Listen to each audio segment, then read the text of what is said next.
diapositiva? Sí, doctora, sí podemos apreciarlo. Entonces, vamos a empezar nuestra clase de hoy sobre terapéutica médica en la insuficiencia renal, ¿no? Entonces, ¿por qué es importante el conocer la farmacoterapia específicamente en esos pacientes con patología renal, ¿no? Primeramente, es importante tener en cuenta que la farmacocinética de algunos fármacos va a variar en relación, pues, a la función del riñón, ¿no? Para lo cual, pues, para poder evitar, ¿no?, algún inconveniente que nos pueda llevar a una toxicidad o a una subformulación, tenemos que saber hacer, pues, un cálculo de la función renal y vamos a escoger, pues, cuál es el método más práctico que podemos usar para calcular la función del riñón. Y otra cosa es importante que ustedes manejen y sepan que hay algunos medicamentos que vamos a tener que ajustar la dosis. Y que ya existen algunas reglas prácticas de prescripción de estos medicamentos en los cuadros de insuficiencia renal, ¿no? Entonces, ¿cuál es el objetivo? Primeramente, alcanzar un nivel terapéutico sin efectos adversos. Sabemos que en la insuficiencia renal hay alteraciones en la farmacocinética que van a aumentar la frecuencia, pues, de efectos colaterales indeseables, ¿no?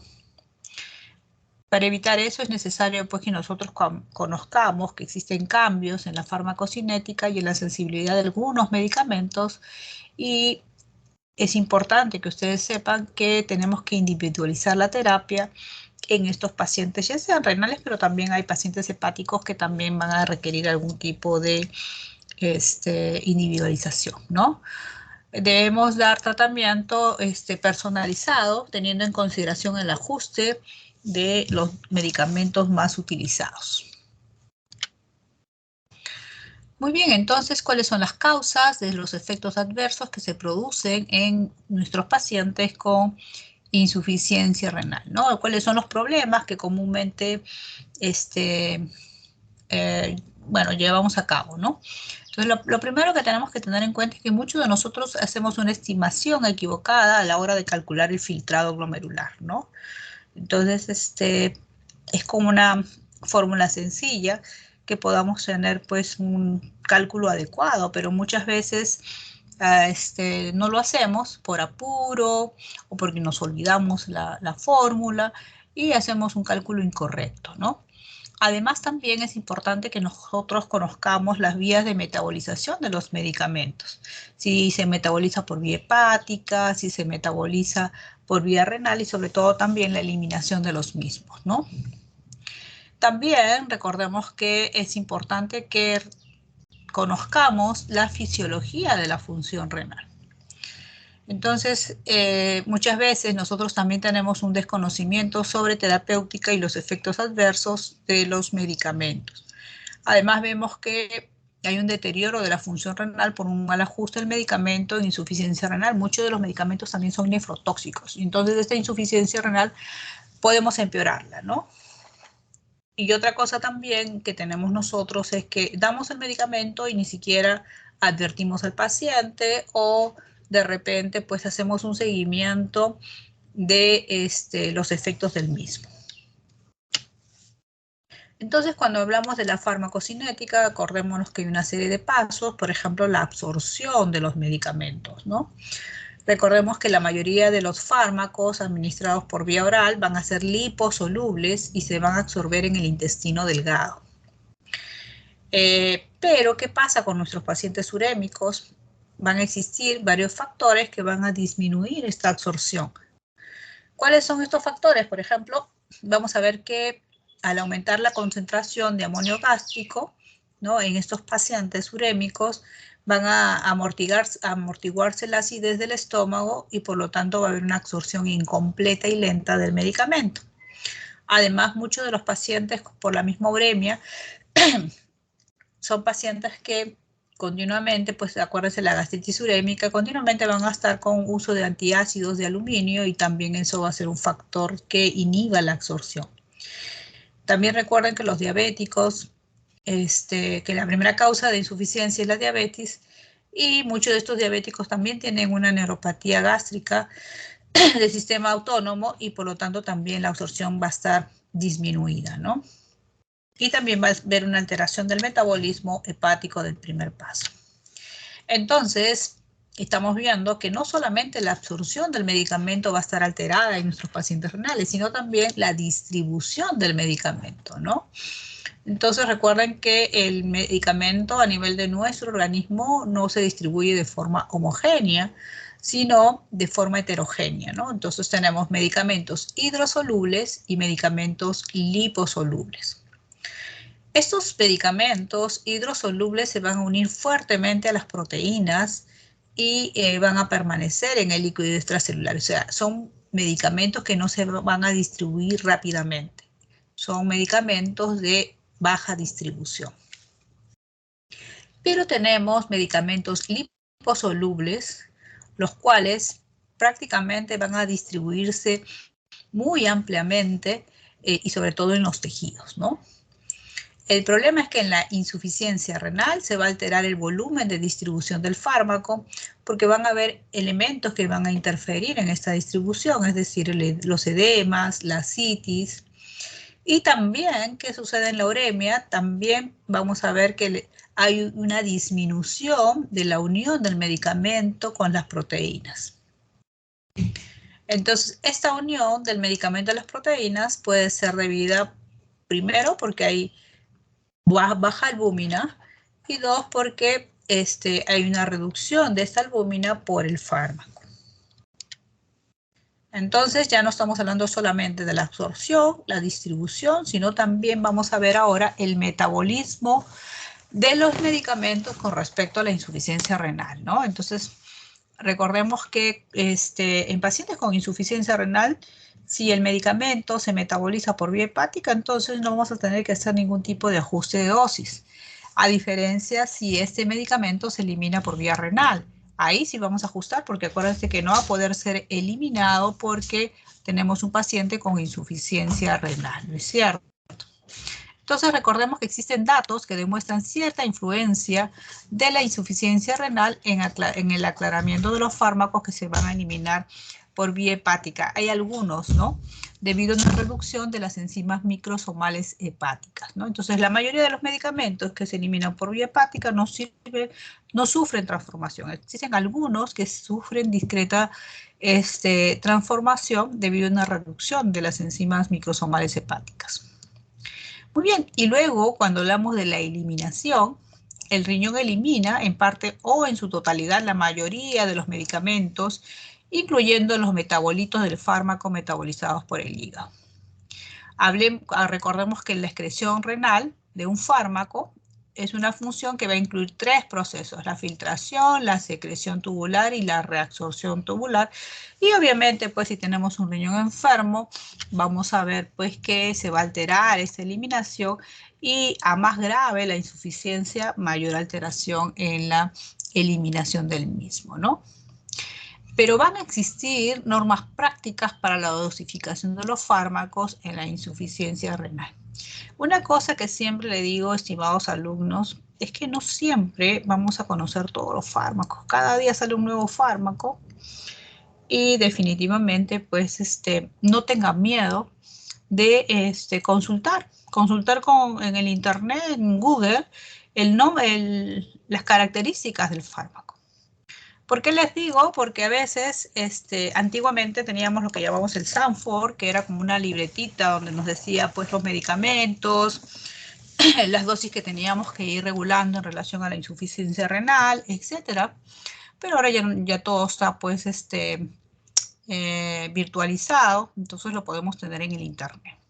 Y otra cosa que les cuento, que en la práctica clínica, a veces, sobre todo los cardiólogos, cada día me salen con nuevos medicamentos, y muchos de ellos ahora con combinación, ¿no? Ellos me ponen un antihipertensivo con un diurético y son el último hit de la moda, ¿no? O sea, lo último que sale, eso lo usan, ¿no? Entonces, definitivamente, lo que yo siempre les digo es que los pocos medicamentos, nosotros no somos bibliotecas andantes, pero lo importante es que ustedes, los pocos medicamentos que ustedes conozcan, los conozcan bien, sepan las reacciones adversas, sepan las dosificaciones y todo eso. Y si no lo saben, porque a veces sucede que viene un paciente con un nuevo medicamento y uno no lo conoce, pidan permiso, a ver un ratito voy a consultar este medicamento, la verdad es que es nuevo para mí, lo revisan, no hay ningún problema, delante del paciente y le pueden dar algunos acápites sobre el mismo, ¿no? Entonces, lo primero que tenemos que hacer es evaluar al paciente. Evaluar la historia clínica, si es que este paciente pues ha tenido historia de toxicidad o de alergia. Examinar también al paciente, ¿no? De repente pues tenga palmas hepáticas, de repente pues tenga una palidez terrosa. Ahora, en relación a los antecedentes también hay que preguntarle si es usuario de algún tipo de medicamentos de forma crónica, si consume alcohol u otras drogas. También tienen que examinar si es que hay edemas, ascitis. Es importante evaluar el peso y la talla, etcétera. Entonces, ¿en qué casos es necesario que yo ajuste las dosis, no? Entonces, acá vamos a ver que es necesario ajustar las dosis cuando son medicamentos de estrecho margen terapéutico. ¿Qué significa?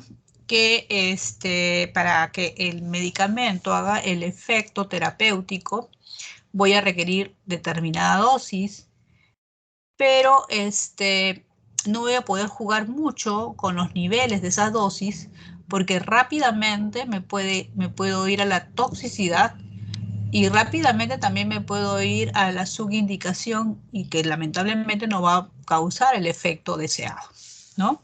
Entonces, estos medicamentos, no todos los medicamentos tienen este estrecho margen terapéutico.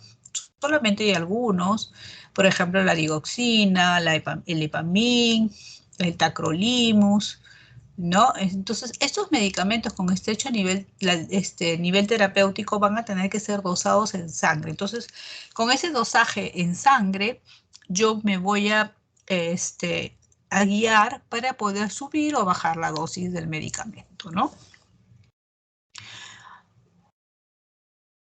Entonces, por ejemplo, si yo tengo un paciente con insuficiencia renal, obviamente, pues con bajas dosis probablemente yo alcance un nivel óptimo terapéutico, ¿no? Se conoce o se sabe que con depuraciones, si yo le calculo la depuración del paciente y este es mayor de 50 mililitros por minuto, yo considero que es un nivel prácticamente normal y no hago ningún cambio en la dosificación del mismo.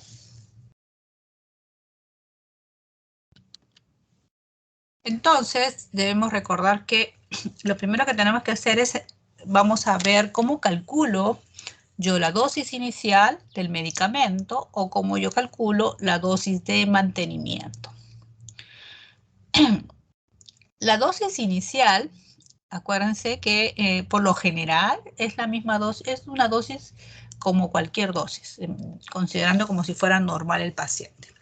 Solamente va a variar cuando va a depender del volumen de distribución. Es decir, por ejemplo, si tiene ascitis o si tiene albúmina baja, por ejemplo, ¿no?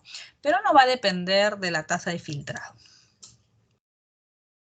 Entonces, acá vamos a tener que la dosis inicial en un paciente con insuficiencia renal es la misma que la de cualquier paciente con función normal. Luego viene la dosis de mantenimiento, que se supone que es la siguiente dosis. En este caso sí voy a tener que necesitar la tasa del filtrado glomerular, es decir, calcular la función del riñón. Y recordemos pues que esta tasa de filtrado glomerular hay múltiples formas de calcularla, ¿ya? Y obviamente a más variables intervengan en el cálculo, el mismo va a ser mucho más exacto, ¿no? Entonces, una vez que yo tengo la tasa de filtrado glomerular, voy a calcular, ¿no? Y en base a eso, yo tengo dos opciones de trabajo. O puedo bajar la dosis, si le tocaba 500 cada 12 horas, le bajo a 250 cada 12 horas. O de repente puedo alargar el tiempo. Es decir, si le toca 500 cada 12 horas, le puedo dar 500 cada 24 horas, ¿no? Esas son dos modalidades que yo puedo utilizar en los pacientes con insuficiencia renal. Entonces, ahora hay que acordarnos de los cursos anteriores, del curso de nefrología, donde veíamos cómo yo calculaba la tasa de filtrado glomerular. Entonces, tenemos varias ecuaciones, pero la más práctica, yo creo que para mí es la más sencilla porque me acuerdo la fórmula, es la de Crocos-Gaul, que es 140 menos la edad por el peso sobre 72 por la creatinina, y si es mujer la paciente, todo se multiplica por 0.85. ¿Y por qué les digo? Tiene su, o sea, no es una, cuando uno evalúa, ustedes han hecho laboratorio específicamente en insuficiencia renal, van a ver que no es un cálculo exacto, tiene sus deficiencias, ¿no? Pero es algo práctico y nos deja pues un poco más de acercamiento, porque hay otras fórmulas, por ejemplo, acá tenemos el MRD4, acá 4 porque interfieren cuatro variables, que son la creatinina, la edad, el género y la raza, pero que ahora ya se habla del MDR6, donde se agrega también la albúmina y, si mal no recuerdo, la urea, ¿no?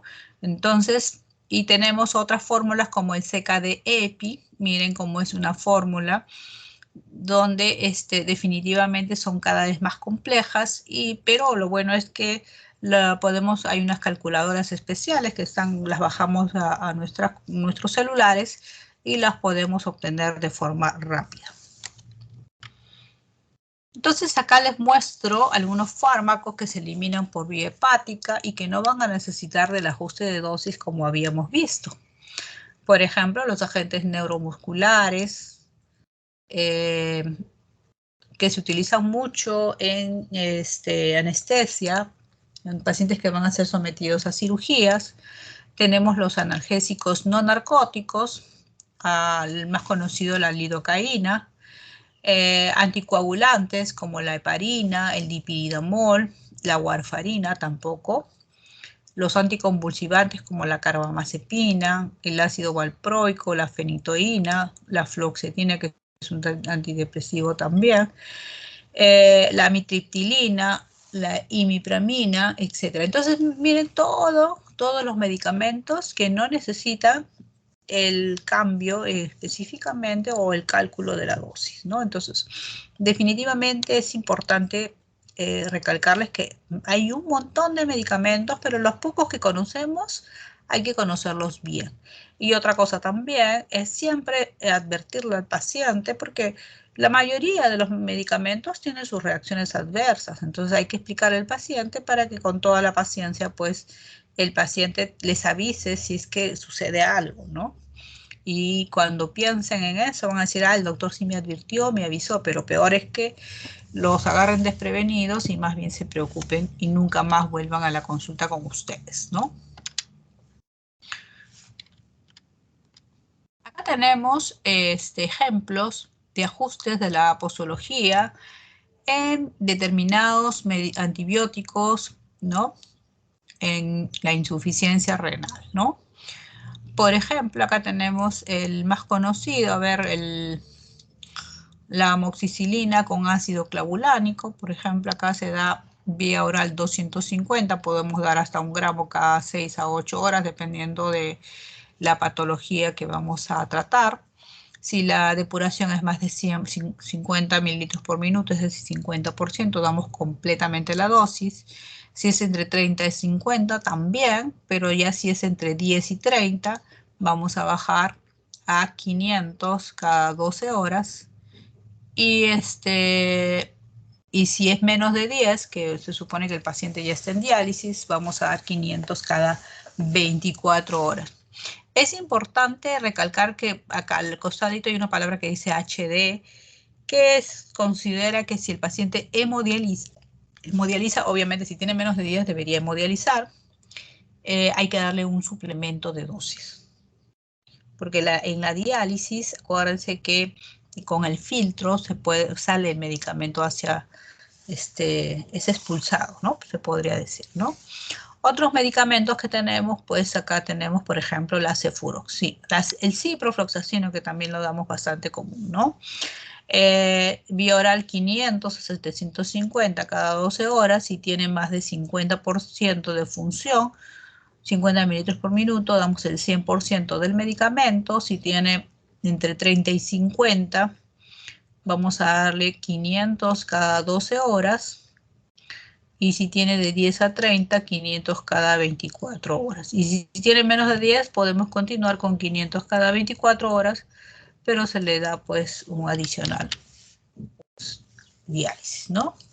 Entonces, lo que yo quiero que ustedes recuerden es que deben utilizar un número reducido de fármacos de los que ustedes conozcan sus efectos, ¿no?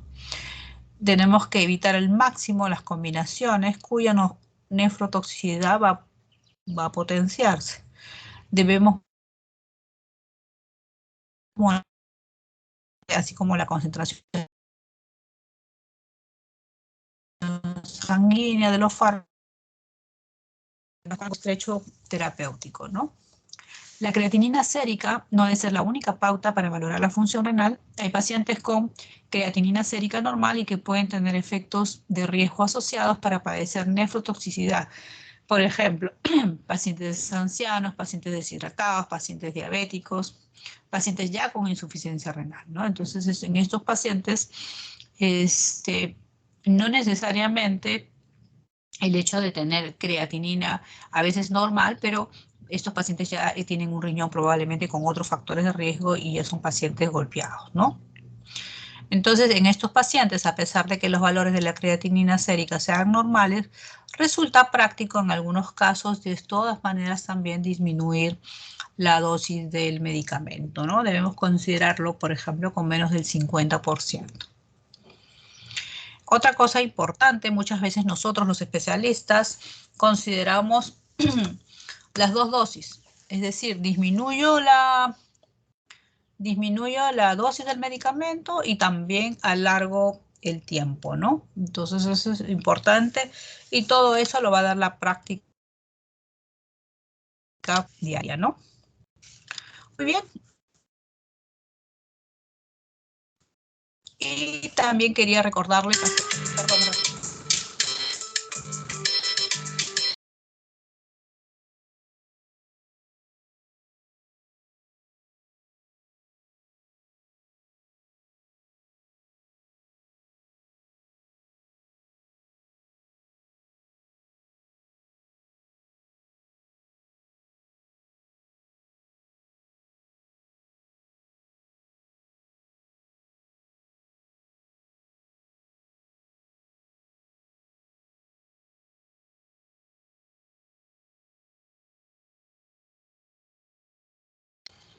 perdón chicos, entonces es importante que ustedes, en pacientes renales usamos mucho el tema de los diuréticos, ¿no? Entonces hay que recordar que los diuréticos se clasifican según su acción en diuréticos de asa, diuréticos tiacídicos, diuréticos ahorradores de potasio, diuréticos osmóticos, diuréticos que son inhibidores de la anhidrasa carbónica y otro tipo de diuréticos menores, ¿no? Y bueno, acá les traigo un caso clínico. Un paciente de 68 años, masculino, con antecedentes de insuficiencia cardíaca desde hace 10 años, el cual le dejó de tomarse todos sus medicamentos porque entró en un cuadro depresivo porque su esposa lo dejó. Ingresa a la UCI, donde se encuentra, lo exploran, encontrando datos de dificultad respiratoria, taquipnea y estertores crepitantes generalizados con hipoventilación bivasal. Su presión arterial es de 140/80, tiene una frecuencia cardíaca de 120, con una frecuencia respiratoria de 36 y una saturación de 70%. Se le toma una radiografía de tórax portátil, la cual muestra grave congestión pulmonar, con datos compatibles con edema agudo pulmonar, ¿no? Entonces, es interesante este caso porque es un paciente con una insuficiencia cardíaca descompensada y ya estamos viendo que hay un compromiso pulmonar. Entonces, si estamos en este caso, ustedes qué medicamento van a decidir administrarle a este paciente, ¿no? Para mejorar el edema pulmonar. Entonces, ¿cuáles son los medicamentos de primera línea específicamente? Acuérdense que en estos pacientes el objetivo de específicamente de utilizar diuréticos es disminuir la presión venocapilar, mejorar la ventilación pulmonar y obviamente tratar la enfermedad causal, ¿no? Entonces, tenemos varios tipos de tratamiento. En este caso, lo primero que tenemos que hacer es bajarle la presión arterial, ¿no? A menor de 100 milímetros de mercurio. Podemos iniciar, acuérdense que cuando es un paciente con una hipertensión severa, utilizamos un antihipertensivo endovenoso, que puede ser la nitroglicerina, y según muchos estudios es importante para el manejo del edema agudo pulmonar, ¿no? Ya que va a inhibir el retorno venoso y por lo tanto pues disminuye y facilita el vaciamiento cardíaco, ¿no? Otra cosa, también damos la nitroglicerina, ya sea oral o también damos isorbide.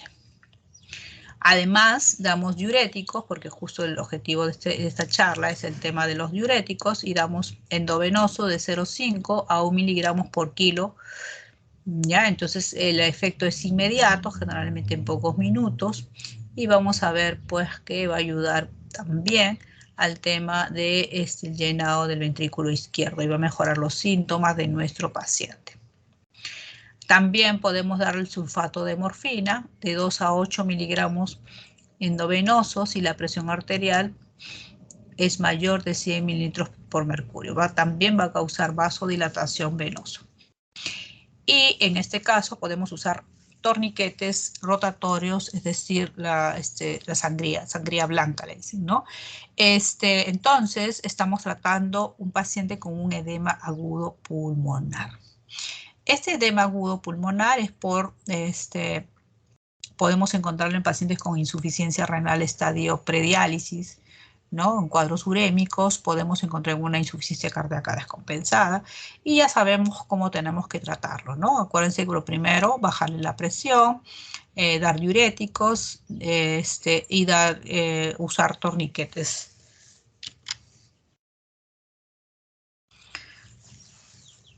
Entonces, con respecto a los diuréticos de ASA, estos van a ser derivados de la sulfonamida, a excepción del ácido etacrínico.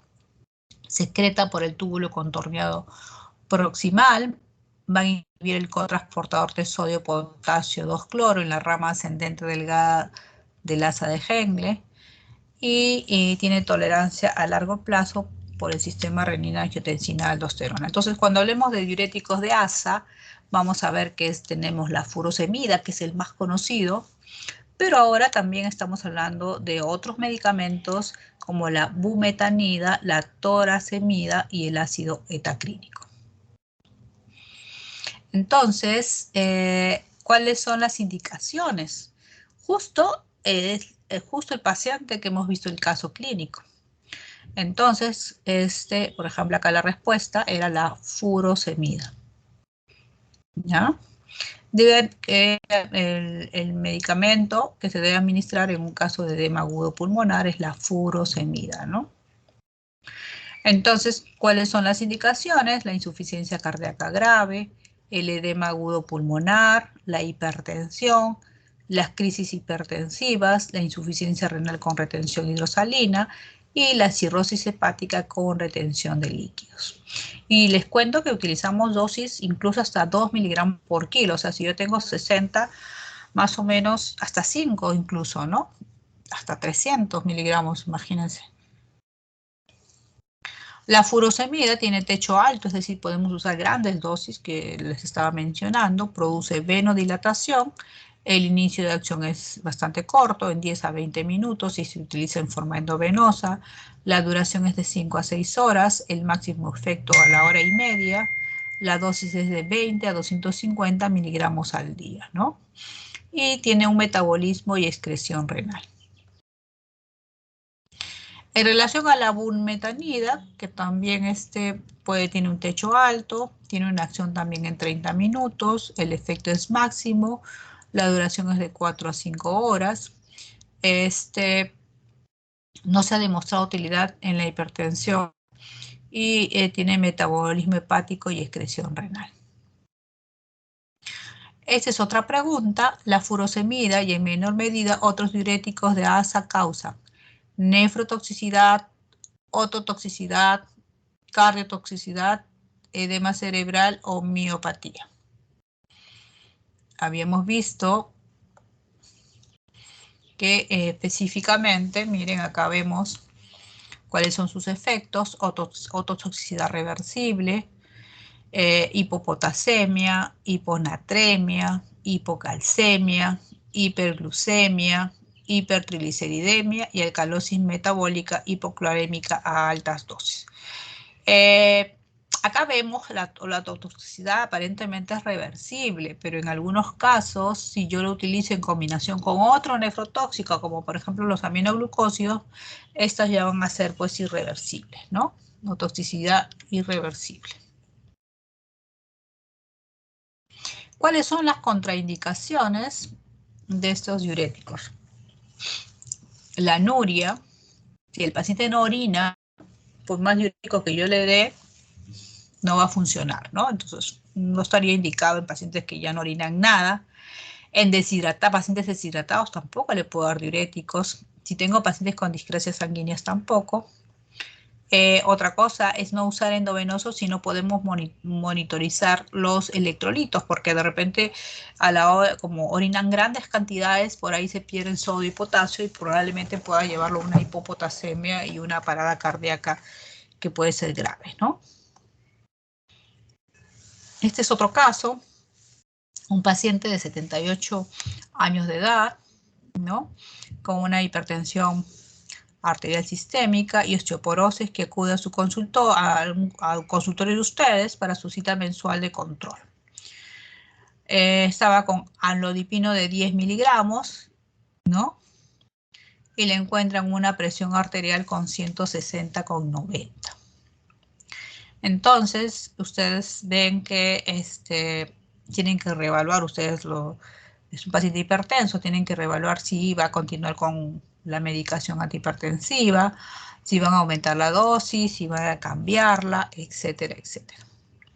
Entonces la pregunta es, de los siguientes fármacos, ¿cuál usaría como la mejor opción como antihipertensivo?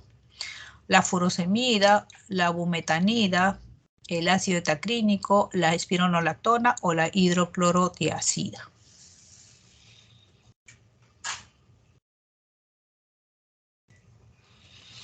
En cuanto a los tiazídicos, es el tratamiento de primera opción, de primera línea en los pacientes con hipertensión arterial sistémica sin comorbilidades. Son útiles en pacientes afroamericanos mayores de 50 años, inhiben la reabsorción de sodio y cloro en el túbulo contorneado distal, ¿no? Pueden aumentar la excreción de potasio, son de bajo techo y actúan mal en pacientes con insuficiencia renal crónica. Entonces, cuando los clasificamos, tenemos de acción corta, como la clorotiazida, la hidroclorotiazida, de acción intermedia, la indapamida, y de acción prolongada, la clortalidona. Entonces, yo he visto pacientes con hipertensión arterial y enfermedad cardíaca, les han dado mucho hidroclorotiazida, la indapamida también en combinación con antihipertensivos, ¿no? Es interesante. El problema es que muchos de estos pacientes son ancianos y de una u otra forma tienen una diarrea y siguen tomando estos medicamentos diuréticos porque no se les avisa al paciente que es un diurético el que están tomando. y lamentablemente pues comienzan a elevar urea y creatinina y es ahí donde yo los veo muchas veces en la consulta, ¿no? ¿En qué casos yo indico diuréticos tiacídicos como antihipertensivo, pero en pacientes que no tengan ningún otro factor de riesgo? ¿Ya? Cuando tengo un edema cardiogénico, es decir, en insuficiencia cardíaca también, y cuando tengo una retención hidrosalina de cualquier etiología. ¿Y por qué digo, es importante no tener enfermedad renal? ¿Por qué? Porque cuando las proteínas son bajas en sangre, prácticamente no actúa este diurético tiacídico. Ahora, en cuanto a la hidroclorotiazida, es un prototipo tiacídico, se da en hipertensión arterial sistémica en dosis de más o menos, acuérdense que la pastillita viene de 25 a 50 también, podemos dar media hasta 100 miligramos cada 24 horas. Se puede dar en combinación con ARA2 y ECAS también. Inicio de acción 1 a 2 horas, la duración es de 16 a 24 horas, el metabolismo y la excreción es renal. Entonces la pregunta es, de los siguientes efectos adversos, ¿cuál es causado por las tiazidas, ¿no? La hiperglicemia, la hiperuricemia, la hipercalcemia, la impotencia. A y B son correctos, todos menos E son correctos, ¿no?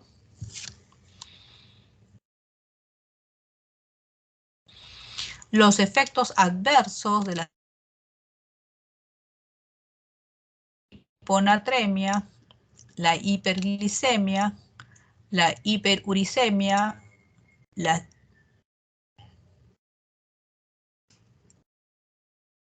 Perdón, ¿me han escuchado? ¿Sí? Sí, se le escucha, doctora. Sí, doctora. Sí, lo que pasa es que me ha botado, no sé, el sistema, un ratito. Ahora sí. La hiponatremia, la hiperglicemia, la hiperuricemia, la dislipidemia y la impotencia, ¿no? Entonces, ¿y cuáles son sus indicaciones de las tiazidas? La insuficiencia renal grave, la hipopotasemia, las arritmias ventriculares y las embarazos. Esas son contraindicaciones, perdón, lapsus brutus. Contraindicaciones, porque ya les había dicho que en insuficiencia renal o en hipoalbuminemia, primero que no actúa el medicamento, ¿no? También puede llevar en casos de hipopotasemia, empeora más la hipopotasemia, en las arritmias cardíacas empeora más también estas arritmias y en los embarazos. Entonces, la pregunta es, de los siguientes efectos adversos, ¿cuál es causado por las tiazidas?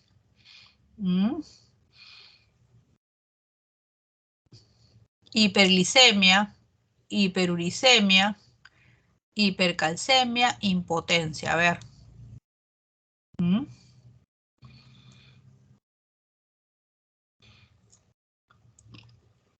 Prácticamente todos, ¿no es cierto? Muy bien.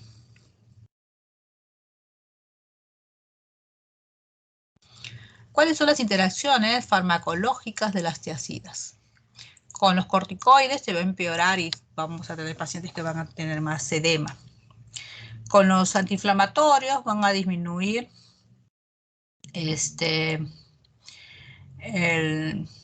las prostaglandinas, ¿no? Van a disminuir su efecto diurético también. Va a haber, con los antiarrítmicos, van a prolongar el QT, ¿no? Y pueden desencadenar arritmias.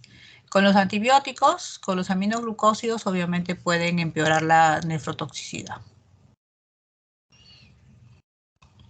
Luego tenemos otro tipo de diuréticos, que son los ahorradores de potasio, que para los renales está prohibido, porque el renal de por sí va a ahorrar potasio. Y si usted le da un ahorrador de potasio, le va a dar un infarto cardíaco en diástole, una parada cardíaca en diástole, no es un infarto cardíaco, es una parada cardíaca en diástole. Entonces, tenemos los inhibidores, son inhibidores de los canales de sodio, de la membrana epitelial.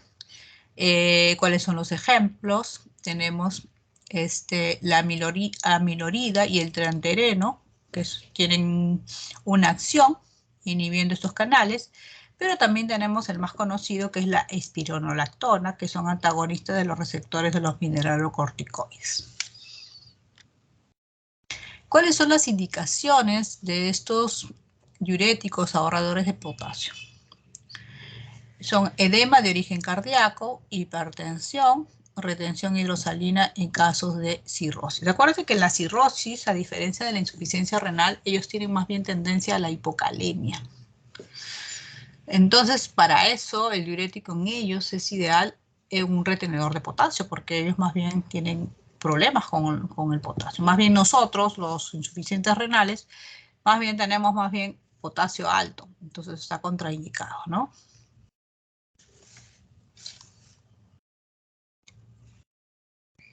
¿Cuáles son los efectos adversos de la amiloride y el triantereno, ¿no?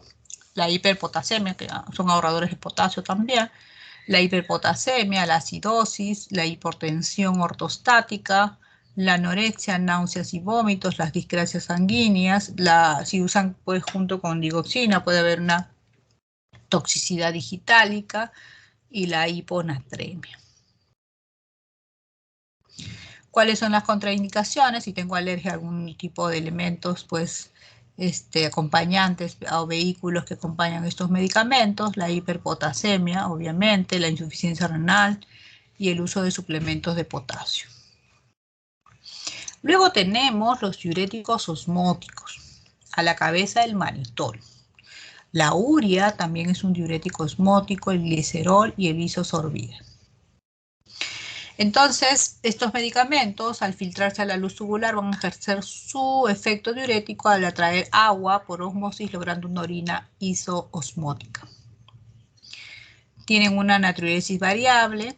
El fármaco que más utilizamos es el manitol.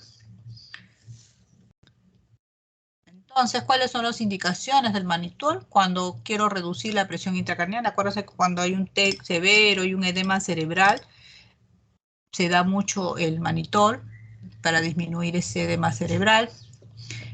También cuando tenemos problemas a nivel de la vista, cuando queremos disminuir la presión intraocular. Y en casos pues de oliguria.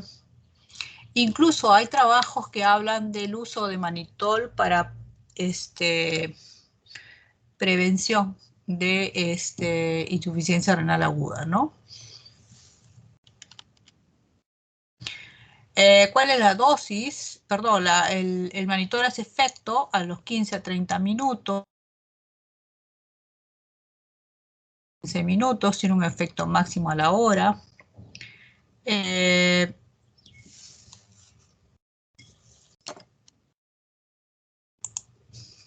Perdón. La eliminación generalmente es renal. Incluso se hablaba del uso de manitol como en pacientes que iban a ser sometidos al uso de sustancias de contraste para evitar pues insuficiencias renales agudas secundarias a la misma, ¿no? Pero definitivamente se ha visto que empeora más bien por el tema osmolar, ¿no? Entonces el tratamiento, si yo tengo un paciente que va a ser sometido a sustancias de contraste, lo primero que tengo que hacer es hidratar. La mejor opción es hidratar al paciente. Antes se hablaba del manitol, antes se hablaba de otro tipo de medicamentos como el N-acetilglicol, pero al final hay estudios que refieren que la mejor opción para prevenir cuadros de insuficiencia renal aguda luego de exposición a sustancias de contraste, lo ideal es hidratarlo. Es por eso que se recomienda hidratación 12 horas antes y 12 horas después. Más o menos 100 mililitros por hora de cloruro de sodio en este caso, ¿no? ¿Cuáles son los efectos adversos del manitol? En el sistema nervioso central pueden producir convulsiones, mareos, cefalea, visión borrosa a nivel cardiovascular, edema, taquicardia. El manitol también te puede producir congestión pulmonar, a nivel gastrointestinal, náuseas, vómitos y sobre todo diarreas. A nivel metabólico, hiper o hiponatremia, hipercalemia, acidosis. A nivel dermatológico, urticaria, y puede producir otros cuadros como los que estamos viendo. ¿En qué casos yo estoy contraindicando el manitol en insuficiencia cardíaca congestiva? Porque voy a congestionar más al paciente, en el edema pulmonar, en la anuria, en la hemorragia intracraneal activa, en la deshidratación severa, etc. Y luego tenemos la acetazolamida, ¿no? Que es un inhibidor de la anhidrasa carbónica y va a suprimir la absorción del bicarbonato en el túbulo contorneado proximal, alcalinizando la orina. Efecto diurético es poco, es un efecto bastante débil, y su utilización médica es sobre todo en glaucomas. Y también se usa en el famoso soroche.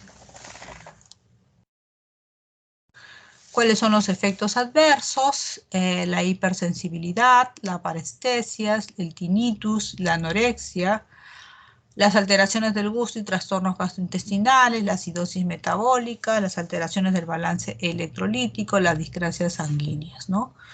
Las contraindicaciones, la hipersensibilidad, la insuficiencia hepática, la insuficiencia renal avanzada, la acidosis hiperclorémica, el embarazo y la lactancia y el glaucoma, ¿no? Entonces, recuerden, esto es importante porque a veces alguien va a viajar a la sierra y nosotros somos los primeros en darle pues el famoso sorochín, ¿no? Y definitivamente tenemos que tener en cuenta que hay contraindicaciones. No debemos ser tan libres de recomendar medicamentos. Obviamente tienen que averiguar si tienen estos pacientes alguna reacción, alguna alergia, etc. Muy bien. Déjenme, voy a compartir también. Voy a dejar de compartir y luego voy a compartir otra presentación. Denme 2 segundos.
Vamos a hablar sobre insuficiencia renal aguda, pero sobre todo vamos a hacer hincapié en el tratamiento, porque ya hemos llevado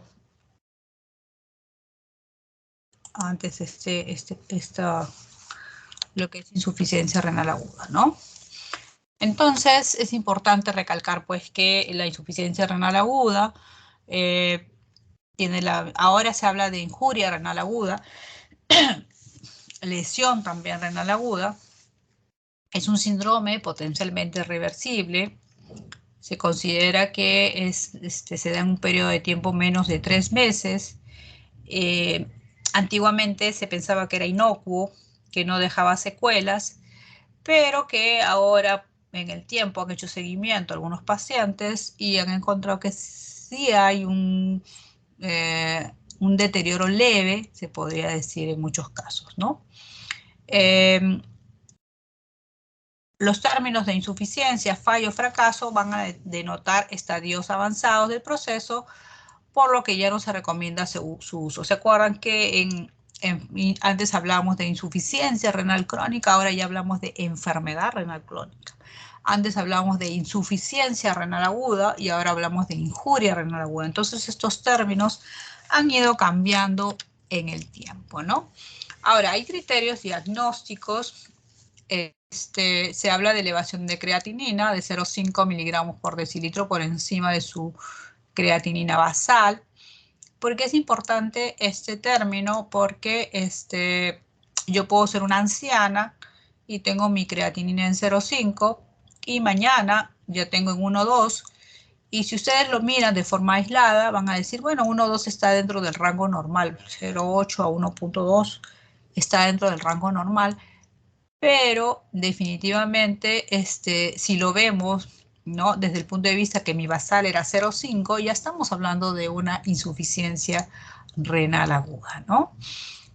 Además, otra clasificación es la tasa de filtrado glomerular, no necesariamente la creatinina, ¿no? Cuando esta tasa cae, ¿no?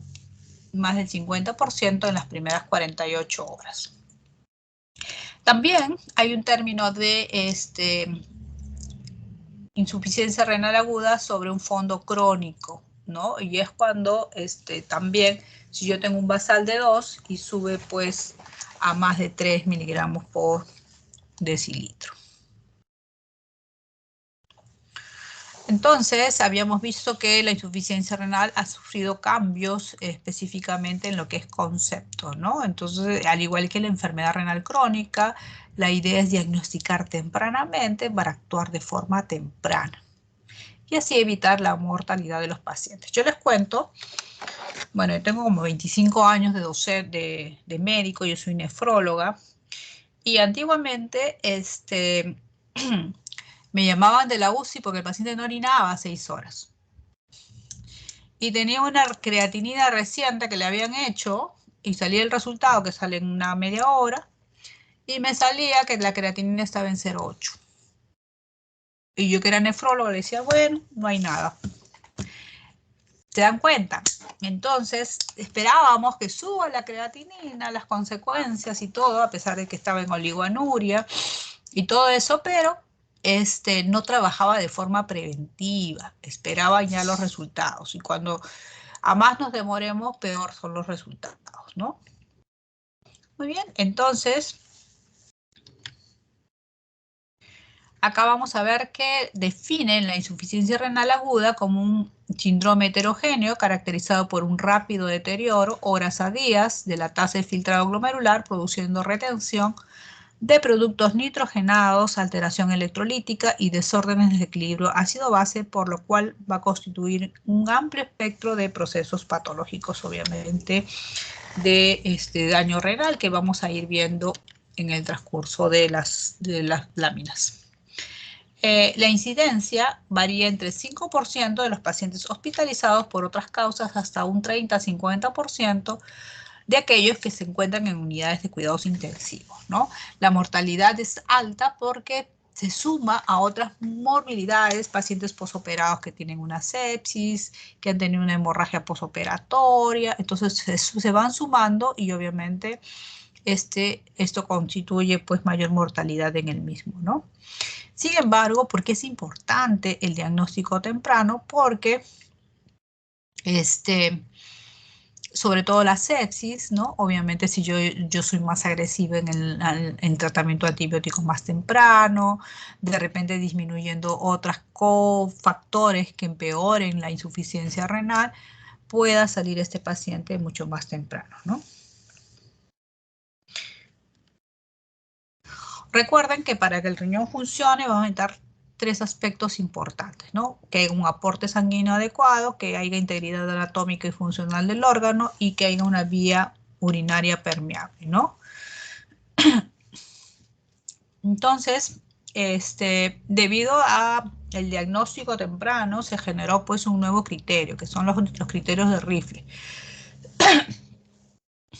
Entonces, en este criterio de Rifle que vamos a ver, se cataloga pues de 5 estadios, ¿no? Y no solamente tenemos los criterios de Rifle, sino que hay lo que es el Rifle modificado, conocido como los criterios de Akin, ¿no? Y ese último actualmente es el que está más, es el más conocido, tiene mejor sensibilidad a la hora de hacer el diagnóstico de compromiso renal y se exige la incorporación de 2 creatininas en 24 horas para poder definir su real elevación, ¿no? Entonces miren, acá está la clasificación. El Rifle es RIS de riesgo, injury de lesión, falla y pérdidas, ¿no? Entonces acá ya en los criterios de Rifle considerábamos pues el aumento de la creatinina, 1.5 de su nivel basal, o la disminución del filtrado glomerular mayor del 25%, o acá es un criterio el flujo urinario, ¿no? Que generalmente se habla de menos de 0.5 mililitros por kilo por hora por 6 horas. Entonces, ¿se acuerdan mis pacientes que yo lo había visto hace 25 años que tenía oligoanuria? Ya acá yo ya lo hubiera estado considerando de repente en riesgo, ¿no? Entonces, ya si tiene riesgo, yo digo, bueno, si es asociado a sepsis, hay que cambiar el antibiótico, hay que darle mejorar la cobertura antibiótica, no hay que ponerle contraste, o de repente hay que hidratarlo bien, o de repente evitan los aminoglucósidos, etcétera, etcétera. Entonces trato de cuidar más ese riñón en etapas más tempranas, ¿no? Este es el famoso aquí, ¿no? Acá se clasifica en estadio 1, 2 y 3, y también tiene que ver con la creatinina sérica y el flujo urinario. Son bastante parecidos, pero actualmente estamos trabajando con este último. Doctora, Sí, escucho. una consulta, doctora, con respecto a lo que mencionó, ¿no? Del Lacking. Cuando mencionó de los estadios 1, 2 y 3, ahí hay pues datos, ¿no? Que aumenta pues la creatinina de 1 a 1.5. Y ese aumento, doctora, ¿en cuánto tiempo se da? ¿O en cuánto tiempo debo monitorizarlo? ¿O al Ah, acá momento? está. Claro, acá está, específicamente. Generalmente hablamos de, tiene mucho que ver con el 24 horas. 24 horas estamos haciendo todo el control, específicamente. El estadio 1, 1.5 a 1.9 veces el valor de la creatinina basal, o un incremento igual o superior a 0.3 miligramos por decilitro, esto es en 24 horas. El flujo urinario es en 6 a 12 horas, 12 horas y 12 horas. Muy bien, entonces acá vemos que la causa más frecuente de injuria renal aguda son las causas, la sepsis, ¿no? En este tipo de pacientes. Y la isquemia renal específicamente, ¿no? A nivel vascular es importante tener en cuenta que el endotelio como órgano que regula la permeabilidad vascular y además regula respuestas hemostáticas, vasomotoras e inflamatorias, ¿no? Entonces, cuando hablamos de ira prerrenal, vemos que la primera causa es la isquemia. Cuando hablamos de ira renal, en estos casos, dependiendo si es un paciente hospitalizado, la primera causa es la sepsis.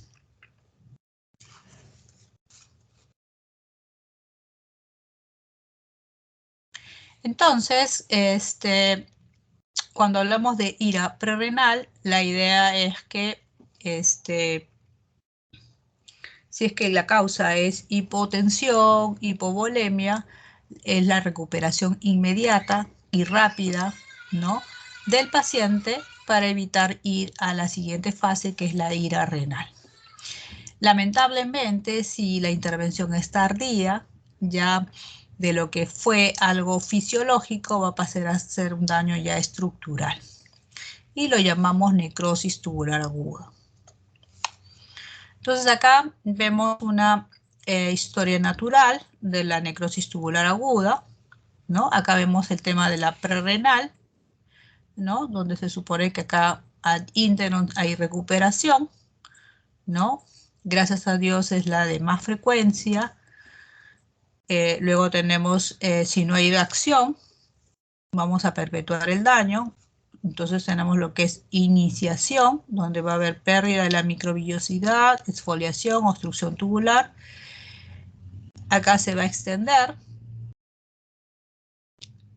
y vamos a ver que va a comenzar a subir la urea y la creatinina. En estas dos etapas va a comenzar a subir la urea y la creatinina. Luego va a haber un momento en que se va a detener ese ascenso y este mantenimiento se va a llamar pues la etapa de mantenimiento, y luego el paciente va a empezar a orinar y la urea y creatinina va a empezar a descender, que es ya la fase de reparación. Cuando hablábamos de la insuficiencia renal aguda prerrenal, recordemos que habíamos visto que había un cuadro de isquemia. Recordemos también que el organismo es tan sabio que tiene mecanismos de autocontrol. Entonces, si la presión arterial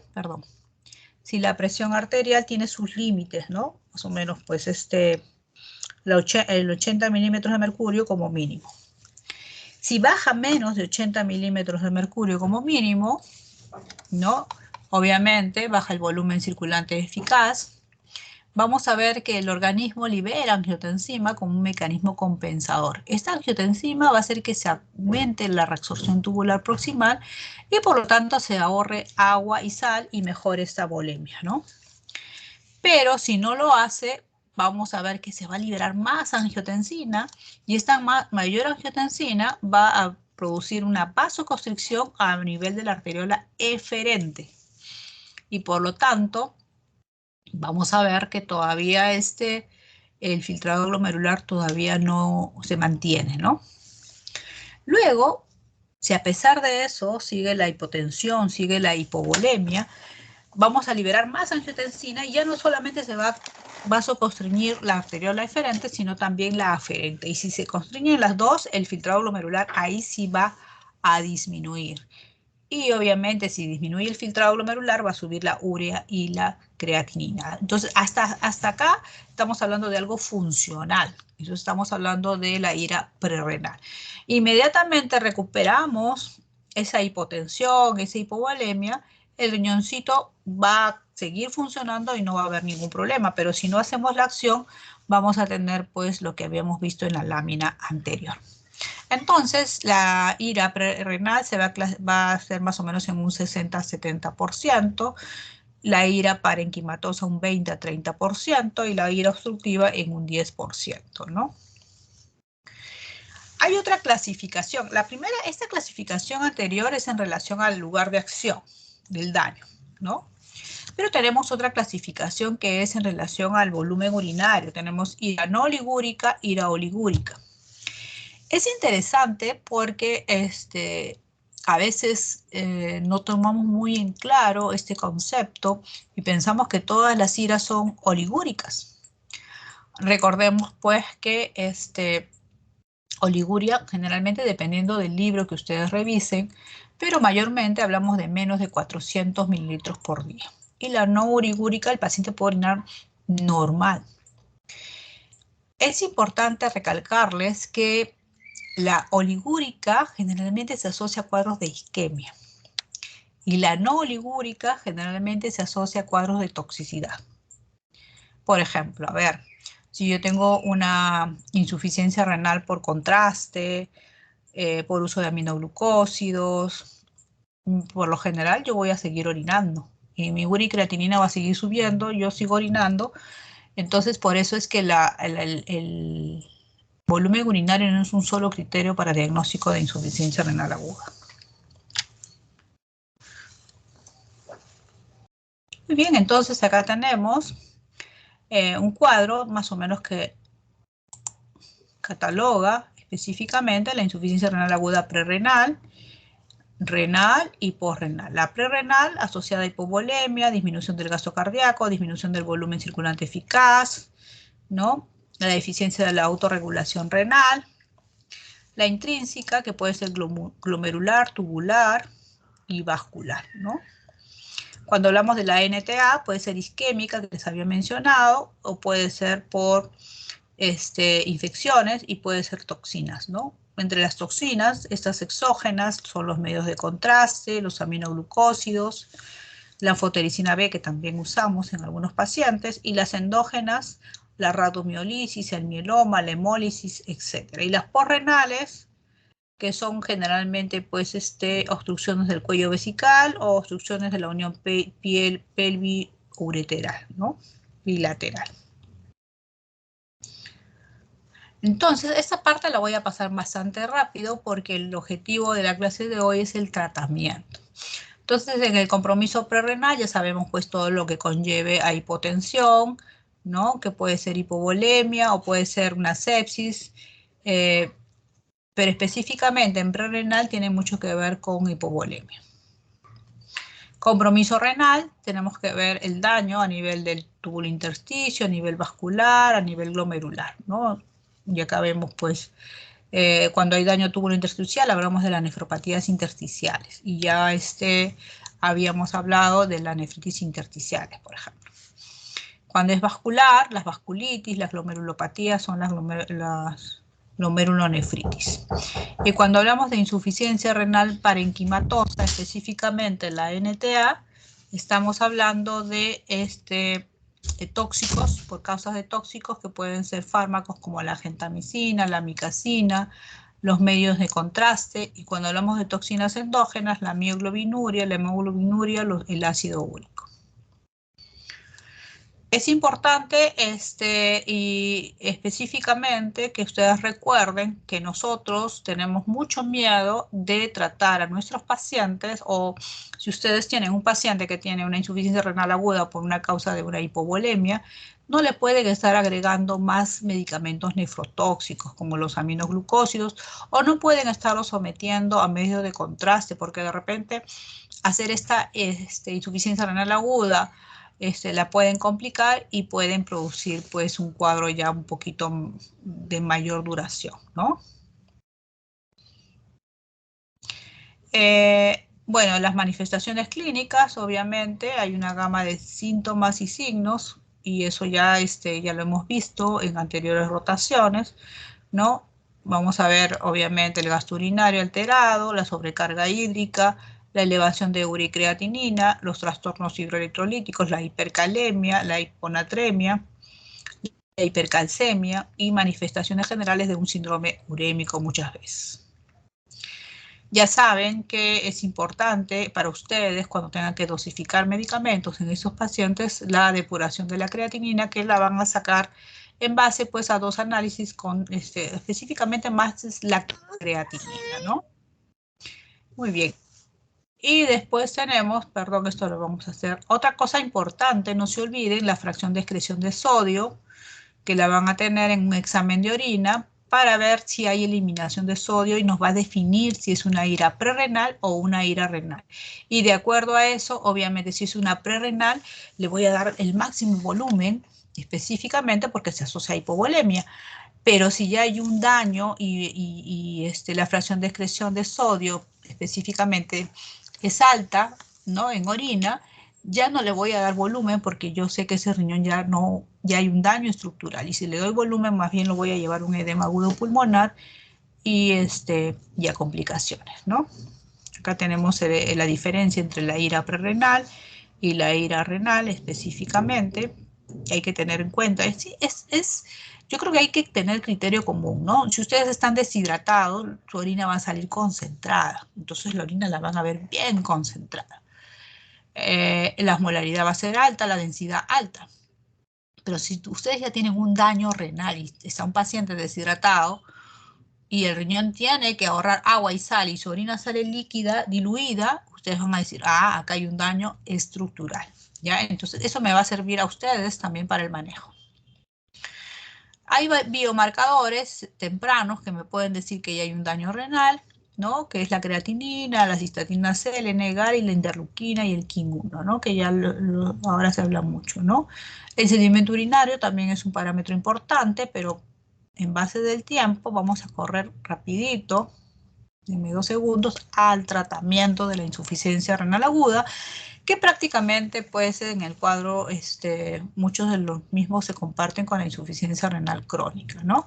Recuerden que las medidas generales es la dieta, tanto en el cuadro agudo como en el cuadro crónico. Recuerden que tenemos que restringir sodio porque es un riñón que no funciona.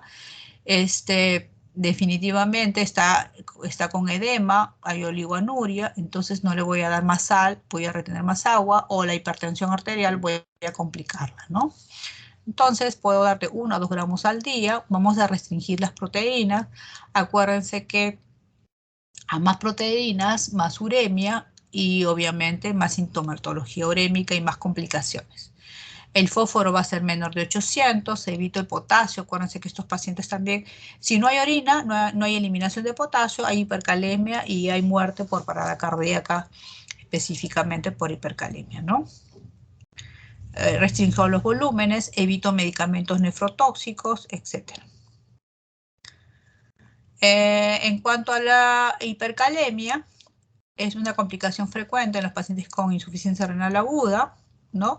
Si considero pues potasio más de 5 milimoles por litro. La urgencia de su tratamiento estaba por las manifestaciones clínicas, específicamente las arritmias cardíacas y la parada cardíaca en diástole, ¿no? Y la terapia de reemplazo renal, ¿no? ¿En qué caso yo voy a hacer este paciente? Le voy a someter a una terapia de reemplazo renal cuando tiene un síndrome urémico, cuando tiene una hipercalemia que no responde al tratamiento conservador, cuando tengo una acidosis metabólica refractario al tratamiento, cuando el paciente le hago un AGA y tiene un pH de 7.2. ¿Qué más? Cuando está congestionado, tiene una expansión de volumen extracelular importante, cuando mi depuración es menos de 10, cuando mi creatinina es más de 6 y cuando mi urea es más de 150.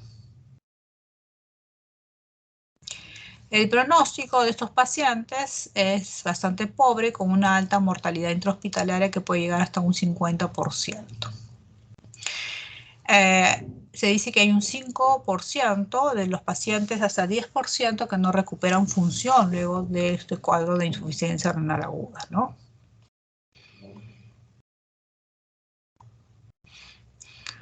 Denme 2 segundos. Si en el caso de una insuficiencia renal posrenal, ¿no? Vamos a tener un dolor suprapúbico, un dolor cólico en flanco que se irradia a la región inguinal, generalmente en varones asociados a enfermedad prostática. Lo que tengo que hacer es colocarle una sonda Foley, y si la obstrucción es mucho más arriba, probablemente de la próstata, probablemente tenga que hacer, sobre todo a nivel ureteral, probablemente tenga que hacer una pielostomía.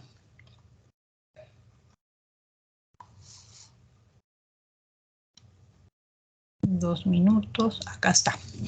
Bueno, entonces, si ustedes están en la emergencia, tienen un paciente con antecedentes de, puede ser una IRA específicamente, o puede ser una insuficiencia renal crónica que no ha estado en diálisis o no ha ido a su sesión de diálisis, entonces este paciente tiene con un potasio en 7.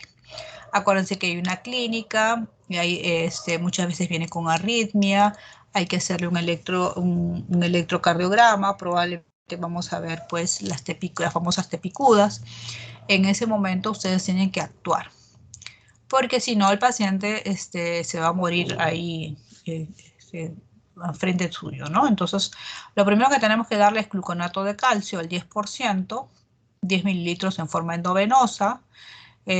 También le doy insulina, 10 unidades, con dextrosa al 50%, ¿no? En forma, en un Volutrol, específicamente para pasar en 20 minutos. Además, acuérdense que la insulina y la dextrosa son transportadores a nivel celular, ¿no? Luego le doy albuterol, ¿no? Es decir, el salbutamol, a dosis de 0,5 1 miligramo endovenoso en 15 minutos, o también le doy en PAF, ¿no? Le doy bicarbonato de sodio endovenoso si es que el pH es menos de 7.2. En este lapso voy a hacerle un control de potasio y se supone que debe bajar, ¿no? Si es que estaba en 8, debe estar en 6. Pero probablemente si es un paciente con una insuficiencia renal aguda, o si es un paciente con una insuficiencia renal crónica, probablemente este paciente va a volver a subir ese potasio, entonces voy a tener que dializar al paciente. Recuerden que si el paciente viene a la emergencia, lo primero que tengo que hacer es probablemente dializarlo. Pero la diálisis no es que esté en este momento, tienen que preparar la máquina, tienen que preparar el filtro, por lo general demoran 20-25 minutos y en esos 20-25 minutos el paciente puede morirse. Entonces con el gluconato estabilizo la membrana celular, con la insulina trato de el transporte, ¿no? Específicamente el potasio, bajo el potasio de la sangre, al igual que el albuterol. El bicarbonato actúa alcalinizando el medio, ¿no? Y finalmente la diálisis que me va a ayudar para tratar la enfermedad de fondo. En cuanto a estos pacientes con insuficiencia renal aguda o crónica y cuando el riñón está fallando completamente, vamos a tener otra complicación que es el edema agudo pulmonar. Entonces estos pacientes son pacientes pues que les falta el aire, hay una ingurgitación yugular, no toleran el decúbito, ¿no? Y si ustedes no lo dializan, se mueren. Se mueren. Yo me acuerdo que una vez se murió un paciente. ¿Cómo se murió? Resulta que este paciente estaba en edema agudo pulmonar y estaba en un cuartito. Y el médico de la tarde, ya le falta. Yo llegué a las 8 de la noche a mi guardia. En la tarde había el paciente ya tenía, ¿no? Tenía la falta de aire. Doctora, me falta de aire, le decía a la otra doctora. Entonces, yo llego a las 8 y el paciente ya estaba. Entonces, lo único que hice yo fue colocarle el catéter, porque tenía que tener catéter, y mandé a traer la máquina, ¿no? La máquina en su cama específicamente. En ese momento, el paciente se murió. Le hice reanimación cardiopulmonar. No llegó a esperar, porque acuérdense que la máquina hay que prepararla, poner el filtro, eso demora 10-15 minutos. Y el paciente no toleró. Este paciente debió de ser dializado horas antes, pero a veces cuando se espera, ahí viene el problema, ¿no? Entonces, hay que ponerle oxígeno con mascarilla, presión positiva, se le pone furosemida, 100 a 300 miligramos endovenosos. Ustedes me dirán, doctora, pero si no orina, sí, pero es un vasodilatador, ayuda mucho en el edema agudo pulmonar. Le damos nitroglicerina de 10 a 200 miligramos, morfina también, y tratamos incluso hacemos sangría blanca, que es decir, le sacamos sangre. Hacemos torniquetes también, hasta esperar que tenga que ser dializado. Todo eso se hizo con el paciente, pero igual se murió. Luego, en caso de acidosis metabólica, vamos a ver, por ejemplo, estos pacientes, por lo general, pues, tienen, a veces he visto pacientes que han venido con pH 7.1, 7.2. Entonces, rápidamente hay que darle, pues, bicarbonato de sodio. Se le puede dar en bolo o se le puede dar también en infusión, ¿no? Y se le hace hemofiltración si el paciente está hemodinámicamente inestable, ¿no? Acuérdense que en el líquido de diálisis hay bicarbonato para tratar de manejar esta acidosis. En la encefalopatía hipertensiva, lo primero que tenemos que hacer, acuérdense que en esta encefalopatía el paciente puede convulsionar. Entonces, lo primero que tenemos que hacer es proteger la vía aérea, hacer un fondo de ojo, ver si está en coma y le damos fenitoína, que es un anticonvulsivante. 300 miligramos vía oral para pacientes conscientes o ácido valproico 10 miligramos por kilo para pacientes comatosos.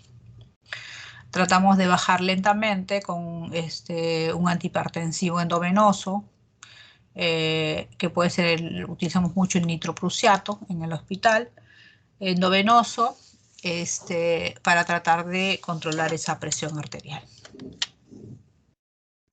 En caso de encefalopatía urémica, protegemos igual la vía aérea. En encefalopatía urémica hay que tratar de dializar lo más antes posible, ¿no?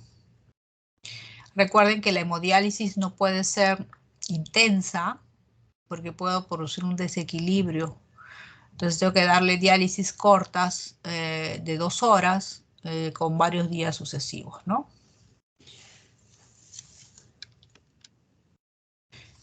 Otra complicación es la pericarditis, ¿no? Donde hay una inflamación del pericardio con presencia de líquido serohemático. Muchas veces este líquido es tan abundante que ahoga el riñón y produce un taponamiento cardíaco. Entonces la urgencia en este taponamiento es que tenemos que drenar el líquido porque si no el paciente fallece.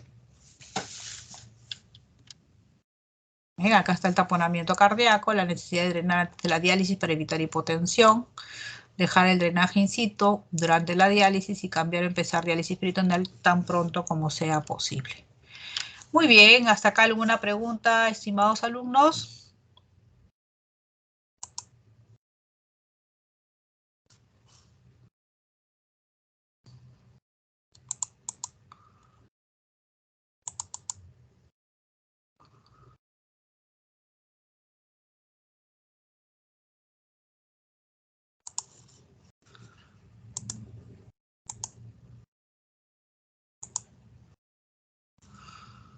Falta una clase más, denme un minuto, por favor, ya voy a compartir.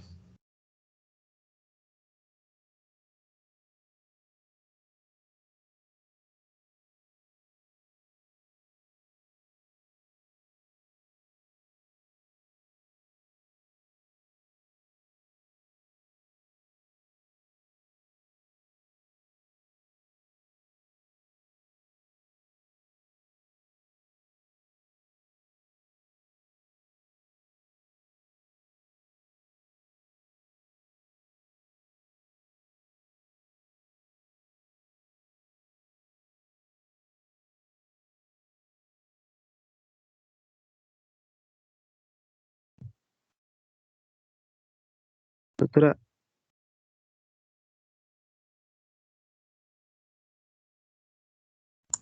Sí, escucho, dígame.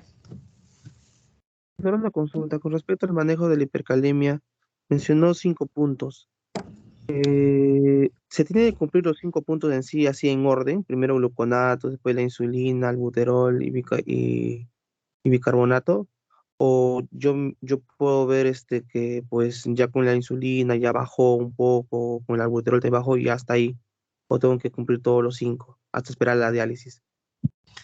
Muy buena pregunta. A veces lo más urgente es estabilizar la membrana, el gluconato, el bicarbonato, tu dextrosa y tu insulina. Eso es lo básico, ese es el tratamiento. Luego puedes tener el albuterol, a veces no tienes el albuterol y muchas veces baja, pero acuérdate que esa bajada muchas veces es temporal. Ahora, a veces te cuento que hemos dado el tratamiento en 20 minutos, le tomo un AGA, baja, sigo en seguimiento y luego nuevamente vuelve a subir. Le puedo dar hasta 2 o 3 veces esta misma opción. Y si ya veo que no hay, lo que pasa es que si es un paciente que sangra, va a seguir produciendo potasios y no necesariamente ser un cuadro de una insuficiencia renal aguda. Entonces, si no responde, muchas veces ya veo el tema de la diálisis, ¿no? Pero acuérdate que no en todos los hospitales vas a tener el acceso a la diálisis. Entonces vas a tener tiempo para transferirlo o referirlo a otro hospital. Entonces, definitivamente le puedes dar las veces que sea necesaria mientras tengas que manejar, pero acuérdate que el tratamiento que te va a durar más tiempo es la diálisis. Entonces, lo ideal, los parámetros, estos son los parámetros generales, pero tú puedes darle con 3, generalmente el gluconato, la dextrosa y la insulina, por ejemplo, con eso, puede estabilizarse, yo creo que por unas horas, dependiendo del caso, ¿no? Pero si tuvieras todo, sería excelente. ¿Ya? Muy buena pregunta. Muy Muchas bien, gracias. entonces tenemos terapéutica en desórdenes ácido-bases también acá. Vamos a dar la clase rapidito porque el objetivo de la clase es sobre todo el tema del tratamiento, ¿no? Vamos a ver. Bueno, esto, ustedes saben pues que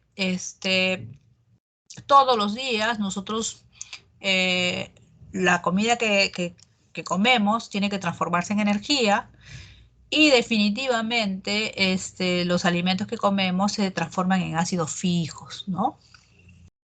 Específicamente.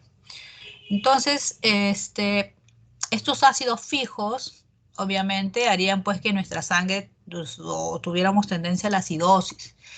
Pero hay una serie de mecanismos reguladores que balancean y equilibran este pH, ¿no? Tenemos los tapones intra y extracelulares, tenemos la compensación respiratoria, la excreción renal de los ácidos específicamente, ¿no? Entonces, pero ¿qué pasa cuando en el riñón no funciona bien? Obviamente acá tenemos un desequilibrio, ¿no? Entonces es importante mencionar, acá siempre les pongo esta lámina, porque la concentración de los iones hidrógenos a nivel de extracelular es de 40 nanoequivalentes. Y si comparamos con la concentración de sodios a nivel extracelular es 140 miliequivalentes. Es como comparar 40 soles versus 140 millones de soles, ¿no? Entonces se imaginan la cantidad muy pequeñita de los iones hidrógenos que están a nivel extracelular. Sin embargo, entonces es difícil trabajar con estas cantidades tan ínfimas.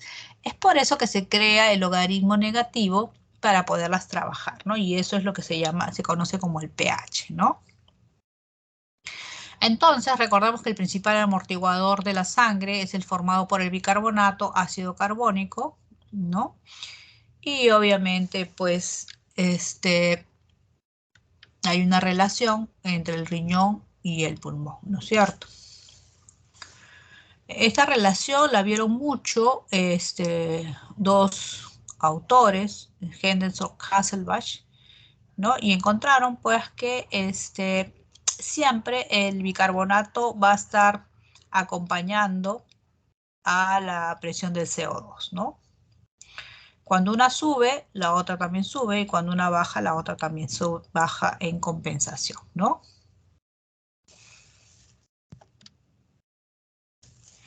Entonces, cuando ustedes tienen cualquier trastorno ácido-base, ustedes tienen que preguntarse qué tipo de trastorno es, si hay una respuesta adecuada y cuál es la causa del trastorno, ¿no? Tenemos que ver la concentración plasmática de iones hidrógenos, la PCO2, si es que tiene algún tipo de respuesta, ¿no es cierto? Si es que ha habido una compensación adecuada y en caso de acidosis hay que ver el anion gap, ¿no? El anion gap en acidosis no va a ser de mucha ayuda porque nos va a orientar qué tipo de trastorno se puede estar dando, ¿no? Entonces, ¿cómo interpretamos la gasometría? Tiene una ventaja, que es una prueba que se obtiene en segundos, ¿no? Y te da mucha información del medio interno.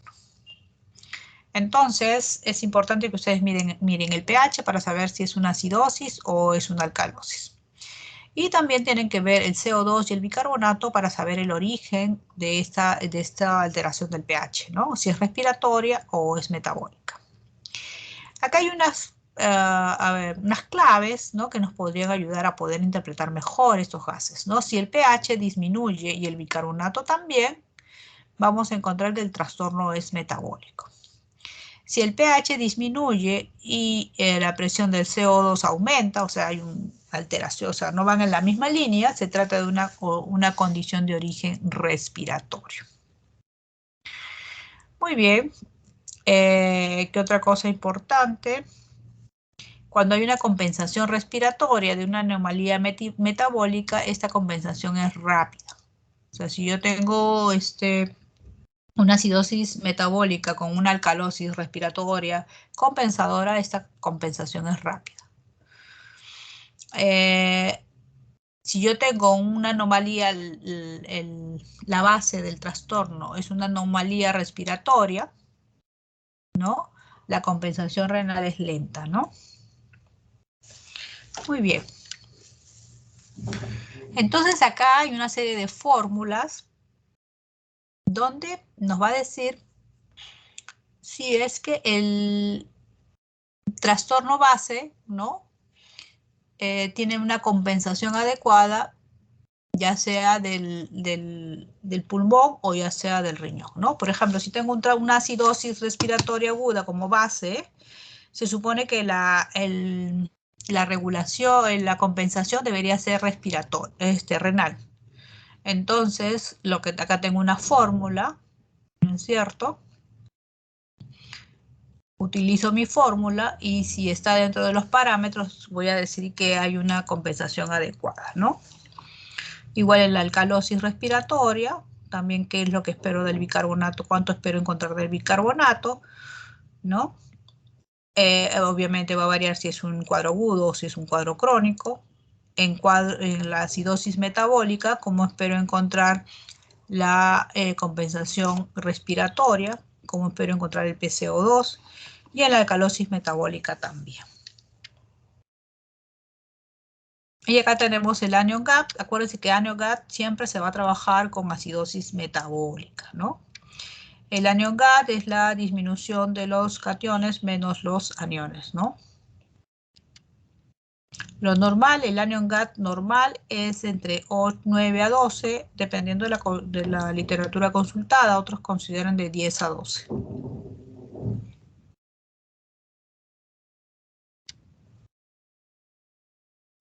Recuerden algunos componentes para saber interpretar el AGA. El pH adecuado es 7.35 a 7.45. El PCO2 en rangos normales es de 35 a 45. El bicarbonato es de 22 a 26. Y el exceso de base es más menos 2. En cuanto a la acidosis metabólica, es importante porque es el más frecuente, es el caso que más vemos en las emergencias. Acá vamos a tener una disminución de bicarbonato. Esto puede ser por pérdidas o por exceso de ácidos. Acá vamos a tener un pH menos de 7.4, pero también hay una disminución del bicarbonato. Acá hay una fórmula, ¿no? La presión arterial de CO2 es igual a 1 punto bicarbonato más 8, ¿no? ¿Cuál es la clínica de una acidosis metabólica? Taquicardia, diaforesis, dolor abdominal, taquipnia, alteración en el nivel de conciencia, arritmia, ¿no? Y es interesante porque según el anion-gap voy a saber si es una acidosis metabólica con anion-gap elevado o una acidosis metabólica con anion-gap normal, ¿no? ¿Y por qué es importante? Porque si tengo una acidosis metabólica con anion-gap normal, más o menos yo voy a poder inferir qué tipo de trastorno tiene este paciente. Acuérdense que son pacientes generalmente que vienen en trauma shock, inconscientes, donde yo les hago un AGA y me puede enfocar, ¿no?, más rápidamente a la enfermedad específicamente que trae el paciente, ¿no? En este caso, si hay un anion-gap normal, lo más común que tenemos son las diarreas. Las diarreas, las fístulas intestinales, ¿no? Y yo creo que eso es lo más resaltante. Sin embargo, este AGA nos ayuda mucho en anion-gaps elevados. ¿Por qué? Porque estos anion-gaps elevados generalmente se dan en intoxicaciones, envenenamientos, por ejemplo, ¿no? Intoxicaciones por salicilatos, por metanol, por el etilenglicol, por el sulfuros, también en pacientes con cetoacidosis diabética. Si tengo una hiperglicemia, historia de diabetes y tengo un anion-gap elevado, sospecho una cetoacidosis diabética. En acidosis láctica y en pacientes con uremia. ¿Cuál es el tratamiento de la acidosis metabólica? ¿No? Se recomienda iniciar tratamiento con bicarbonato si el pH es menos de 7.2. ¿Ya? En la cetoacidosis diabética debe tratarse solo en casos de pH menor de 7.15 o el bicarbonato menor de 10. La corrección de las formas graves va a requerir reevaluaciones frecuentes, ¿no? Entonces, ¿cómo yo trato la cetoacidosis diabética? Con infusión de insulina e hidratación. ¿Cómo yo trato la cetoacidosis alcohólica? Con glucosa, tiamina e hidratación. ¿Cómo yo trato la intoxicación por metanol? Dándole etanol. ¿Cómo yo trato la acidosis tubular renal? Dando citrato de potasio y bicarbonato. En una acidosis metabólica, específicamente, yo tengo que ver cuál es el déficit de bicarbonato. Entonces hago esta fórmula, el déficit de bicarbonato es igual a 0.5 por el peso, por 24 menos el bicarbonato real que tiene en el momento, y me sale pues cuánto de reposición de bicarbonato tengo que darle. Generalmente le voy a dar en bolo hasta el 50% a las 2 a 3 primeras horas, si es muy grave, menos de 10 de bicarbonato, mil equivalentes, y el resto le voy a dar después de 24 horas. Bueno, estos casos clínicos yo creo que los vamos a pasar porque la idea es el tratamiento, ¿no?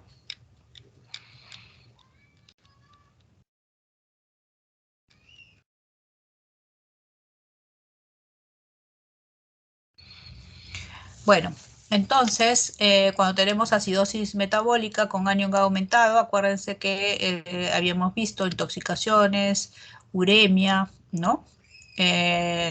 También las acidosis, la cetoacidosis, la acidosis láctica, ¿no?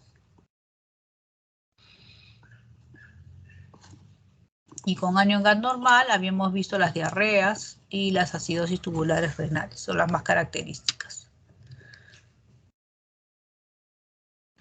Entonces, en toda acidosis metabólica vamos a dar hidratación, 500 mililitros con suero fisiológico en los primeros 30 minutos. Infusión de bicarbonato, si el pH es menos de 7.2. Acuérdense, calculamos el déficit de bicarbonato. Ya hemos dicho pues que las primeras 3 horas damos el 50%. Y luego damos el resto. Obviamente, si damos el tratamiento, le tomamos la gasometría y vemos pues que se eleve este pH, ¿no? Si no se eleva, obviamente sigo con lo anteriormente expresado.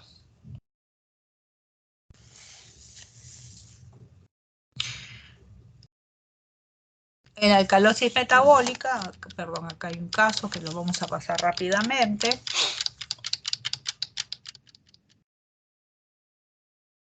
¿No? En la alcalosis metabólica tenemos que ver cómo está el cloro urinario, si es menos de 20, podemos decir que puede ser la causa los vómitos, las aspiraciones nasogástricas continuas, la fibrosis quística. Si el cloro urinario es mayor de 40, generalmente lo asocio al síndrome de Bartter, ¿no? El tratamiento, obviamente, si tengo un cloro urinario menos de 20, voy a dar salino al 0.9%. Y si más bien el cloro urinario es mayor de 40, lo catalogo como resistente al cloro. Y si, por ejemplo, es un síndrome de Bartter, le voy a dar indometacina. Si es un tumor suprarrenal, voy a tener que operar al paciente. Y si es una hipopotasemia, le voy a dar potasio.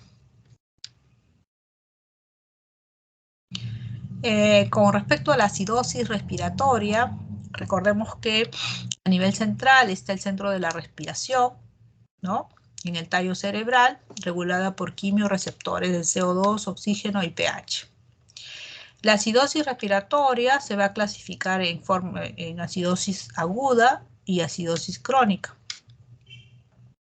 En la crónica puede no existir acidemia, ya que la reabsorción de bicarbonato se va a incrementar luego de las 72 horas. Habíamos dicho que la respuesta era lenta, ¿no?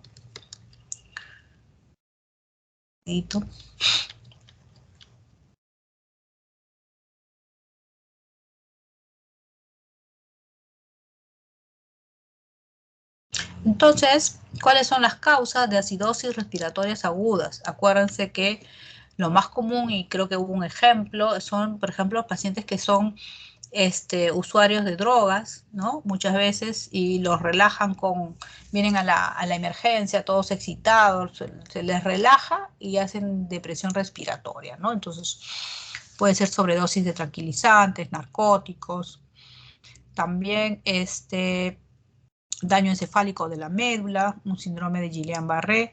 También puede haber una obstrucción de la vía respiratoria, un cuerpo extraño, te atoras con un pedazo de carne, también te puede dar una acidosis respiratoria, una aspiración por vómitos, un edema laríngeo en esos pacientes que hacen alergia a algún medicamento, alergia a alguna comida, ¿no? como un angioedema. Alteraciones tóraco-pulmonares, un neumotórax, un edema pulmonar severo y trastornos vasculares, una embolia pulmonar masiva, ¿no? Todo lo que inhibe pues la ventilación adecuada nos va a producir una acidosis respiratoria. En cuanto a las acidosis respiratorias crónicas, vamos a tener el uso crónico de sedantes o narcóticos, el famoso síndrome de Peeweet, ¿no? Donde generalmente son pacientes obesos, ¿no? Que a la hora de dormir como que se tapa un poco la laringe y hay problemas respiratorios, ¿no? Parálisis diafragmática, alteraciones tóraco-pulmonares, el EPOC, la cifoescoliosis, etcétera. ¿Cuáles son las manifestaciones clínicas de la acidosis respiratoria? Tenemos la disnea, la somnolencia, ansiedad, delirio, obnubilación, asterixis y crisis convulsiva, ¿no? Hay una elevación de la tensión intracraneal debido a incremento del flujo cerebral por vasodilatación por CO2.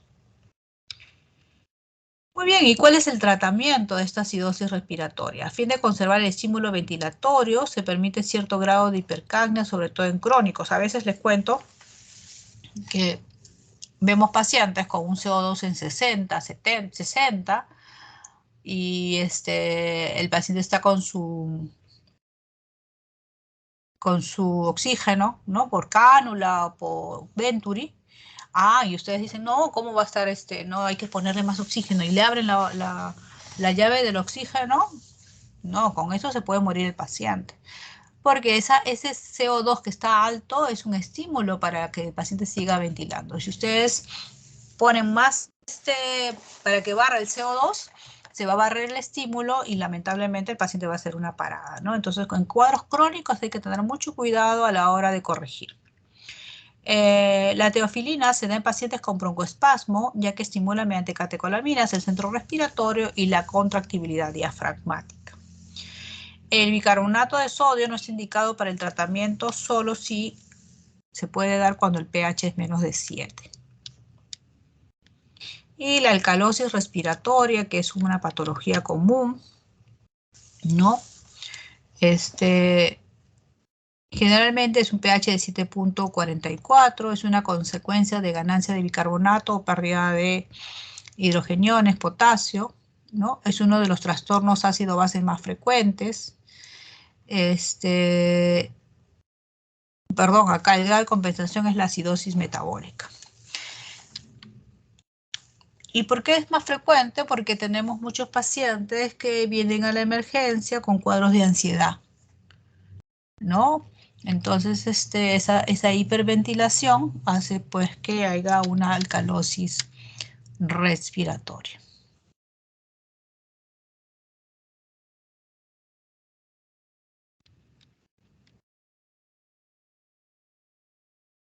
La clínica son respiraciones, perdón.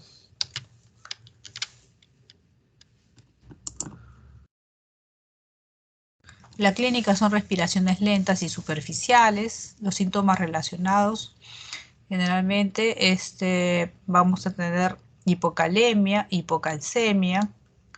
Si la alcalosis es grave, vamos a tener disfunción cerebral, ¿no?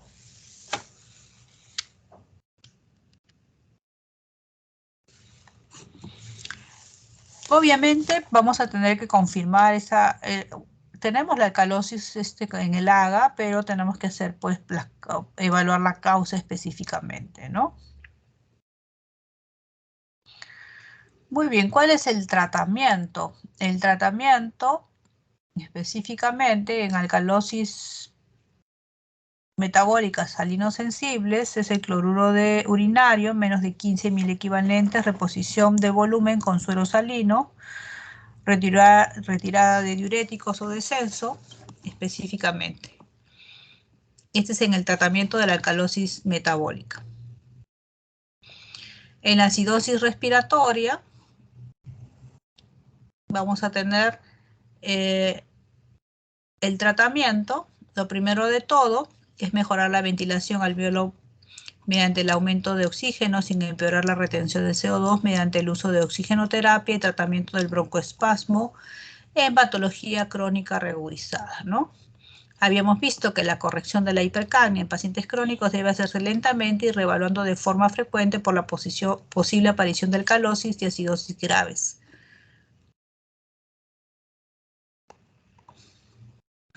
En la alcalosis respiratoria, el tratamiento es la hiperventilación, tratamiento de la causa, ¿no? En casos de hiperventilación aguda grave, sedación con benzodiazepinas en cuadros de ansiedad, crisis de pánico, de corta duración y respiración en circuito cerrado, es decir, las famosas bolsas que se les da a los pacientes para corregir esta hipocapnia. Y recuerden también que hay alteraciones mixtas, ¿no? Y que de acuerdo a la patología vamos a ver específicamente, ¿no? Este es en cuanto al potasio. Ya habíamos visto el tema del potasio. Es interesante cómo vamos a encontrar el electrocardiograma en el tema del potasio. Normales de 3.5 a 5.5. Obviamente yo he visto en emergencia hasta 8.5, ¿no? Entonces vamos a encontrar un QRS ancho, la depresión ST y la onda T picuda, ¿no? Estas son preguntas del MIR. ¿Ya? Clínicamente puede haber fibrilación ventricular, ritmo nodal, bloqueo AV, bradicardia sinusal.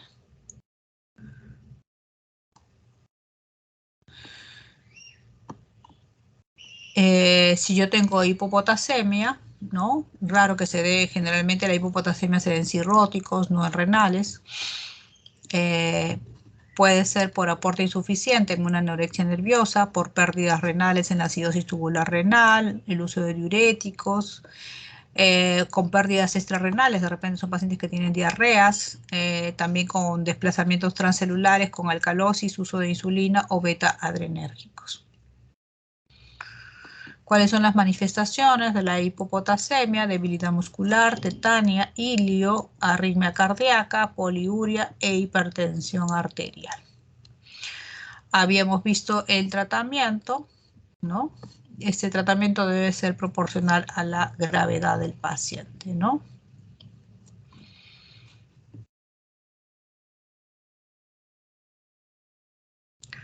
Acá vemos, en casos de hipopotasemia, vamos a dar el cloruro de potasio, ¿no? Generalmente nosotros, así simple vista en emergencia, damos el famoso reto de potasio. El famoso reto de potasio consiste en poner 1 o 2 ampollas de cloruro de potasio. Acuérdense que cada ampolla trae 20.000 equivalentes, le pongo 40.000 equivalentes en un volutrol de 100 milímetros, lo lleno con cloruro de sodio, 2 ampollitas de cloruro de potasio y le hago pasar dependiendo de qué nivel de potasio me traiga el paciente de hipopotasemia, ¿no? Pero le puedo pasar en 20 o 40 minutos. Le vuelvo a tomar otro AGA y así sucesivamente. En cuanto a la hiperpotasemia, ya habíamos hablado, puede haber una hiperpotasemia. Esto es importante, queridos alumnos, porque a veces yo he tomado AGAs y me han salido 7, 8 de potasio, y ¿qué ha pasado? Que la muestra se ha coagulado, y a la hora de tomarla, ha salido pues un potasio elevadísimo y no es la realidad, ¿no? Entonces hay que estar bien seguros. En caso de duda hay que repetir la prueba. También puede haber una hipercalemia por desplazamiento transcelular, por ejemplo, una acidosis severa. Ingesta excesiva, endógena, por ejemplo, rhabdomiolisis, hemólisis grave, exógena, intento de suicidio y iatrogenia, ¿no?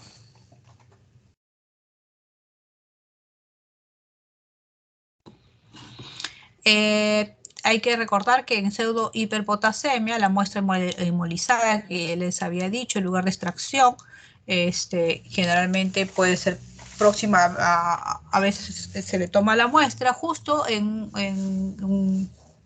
al costado de una zona donde se está infundiendo pues potasio. Hay que suspender fluidos endovenosos con potasio. A veces les cuento que hay cuadros de iatrogenia. A veces nosotros ponemos, hay que poner una dextrosa con un potasio una ampolla de potasio y a veces le ponen 2, ¿no? Entonces hay que tener mucho cuidado, aunque las enfermeras son muy cuidadosas, pero hay que ser desconfiados ustedes, porque al final ustedes son los líderes del equipo de salud, ¿no? Entonces es importante mencionar, pues, suspender tratamientos con diuréticos ahorradores de potasio. Eso, nosotros en nefro no damos diuréticos ahorradores de potasio. Los cirróticos sí usan estos diuréticos, ¿no? Cuando tengo filtrado glomerular disminuido, esto indica retención o aporte excesivo de potasio. Con pacientes que no tienen enfermedad renal, ¿no? Puede ser una deficiencia o resistencia a la aldosterona, una reducción del aporte de sodio y agua al túbulo distal.